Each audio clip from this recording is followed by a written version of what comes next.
Part 1. The Diary of the Dark. Chapter 1. The First Taste. There's a particular feeling I get when I see her. It's a rush. An intoxicating blend of power and possession. It started when I was young. The first time I saw someone truly afraid, it awakened something in me. But it wasn't until years later that I tasted the thrill of taking a life. Her name was Julia. She was my first. And like any first, she was special. I watched her for weeks, learning her routines, her habits, her likes and dislikes. I became an invisible part of her life, weaving myself into the fabric of her existence without her ever knowing. The night it happened, the air was thick with anticipation. I stood outside her apartment, the weight of the knife in my hand feeling oddly comforting. When she opened the door, the look of surprise on her face was almost comical. She never expected someone like me. Someone ordinary. Someone forgettable. "Do I know you?" she asked,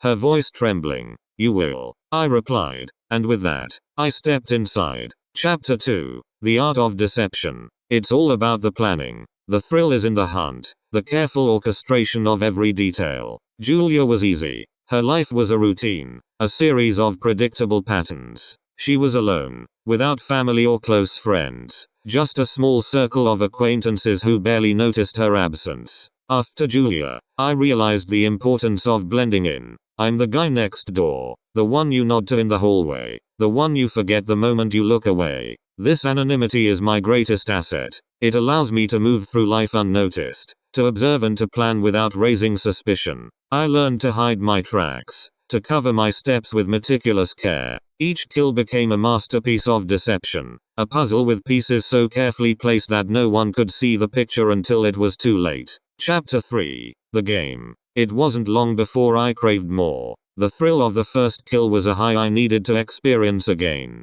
And so, I chose my next target. Her name was Claire. She was different from Julia. Stronger, more aware. She would be a challenge. And that excited me. Claire worked late hours at a local diner. She had a boyfriend, but their relationship was rocky. I watched them fight, saw the tears in her eyes, the frustration in his. It was the perfect storm. I knew she would be alone that night, closing up after hours. I waited in the alley behind the diner, hidden in the shadows. When she came out, I could see the exhaustion on her face, the way she moved with a weariness that comes from too many long days and not enough sleep.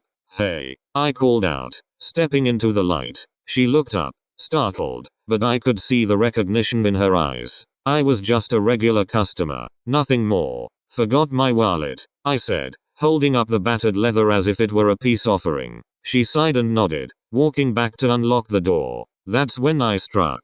The look of shock on her face as the knife went in was something I'll never forget. There's a moment, just a second, when they realize what's happening, and it's pure, unadulterated terror. Chapter 4. The Pattern. With each kill, I became more confident. The police were clueless, chasing shadows and ghosts. I watched the news, saw the fear spread through the community. They dubbed me the Phantom, a name that amused me. They had no idea how close I was, how carefully I was watching. I chose my victims carefully, each one fitting a particular pattern. It wasn't just random. There was a method to my madness. Julia and Claire were the beginning, but there were others, each one a piece of the puzzle. There was Hannah, the lonely librarian who loved cats and old books. She was so absorbed in her world that she never saw me coming. And then there was Rachel, the social butterfly who trusted everyone. Her death was a message, a warning to those who lived life without fear. Chapter 5.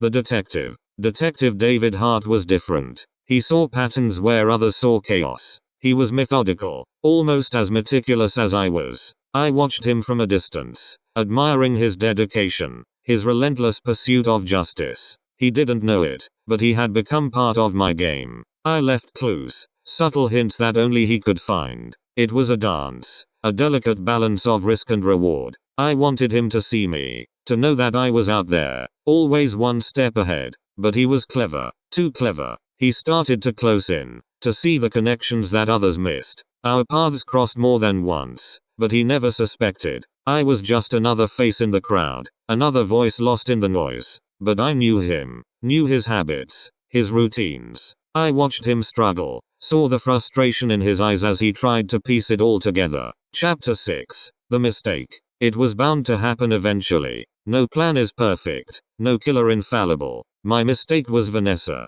She was different. Unpredictable. I thought I had her figured out, but she surprised me. Vanessa fought back. She wasn't like the others. Compliant and scared. She was fierce. A wild animal backed into a corner. The struggle was intense. Brutal. In the end, I overpowered her, but not before she left her mark.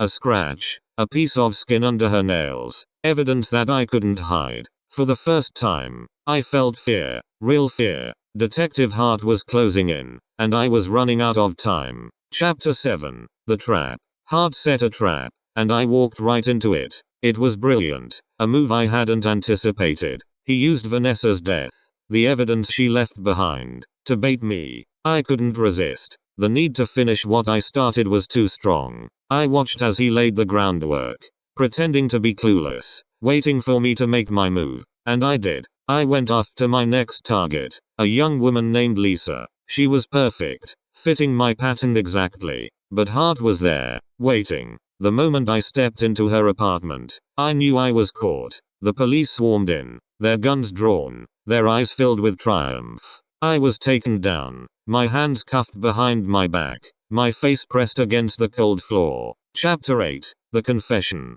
In the interrogation room, Hart sat across from me, his eyes never leaving mine. He was calm, composed, a stark contrast to the rage burning inside me. He had won, and he knew it. "You've been busy," he said, flipping through a file filled with pictures of my victims. "Why?" I smiled, a slow, deliberate grin. "Because I can," I replied. "Because you couldn't stop me." He leaned forward, his eyes narrowing. "You're going away for a long time. You know that, right?" I shrugged. "Doesn't matter. The game's over." But as I sat there, a part of me knew it wasn't. There were others out there, watching, waiting. I had inspired them, shown them what was possible. The game would continue, just without me. Chapter 9. The Legacy. Even behind bars, I could feel the ripple effect of my actions. The media frenzy, the public's fear, the endless debates about what drove me to kill. I watched it all unfold from my cell, a detached observer of the chaos I had created.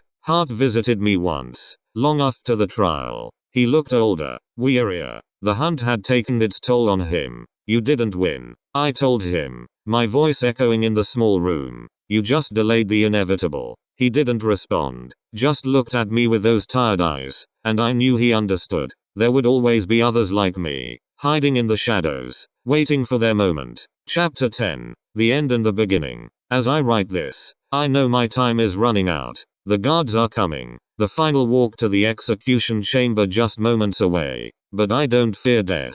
In a way, it's a release, an escape from the confines of this cell. I think of Julia, Claire, Vanessa, and all the others. They are with me, a part of me. Their faces a gallery of memories that I'll carry into the darkness. And as the door opens, I feel a sense of calm. The end is just the beginning. A new chapter in a story that will never truly end. For in the shadows, in the darkest corners of the human soul, there will always be a whisper, a flicker of the desire to kill. And that is my legacy, the mark I leave on this world. The game will continue.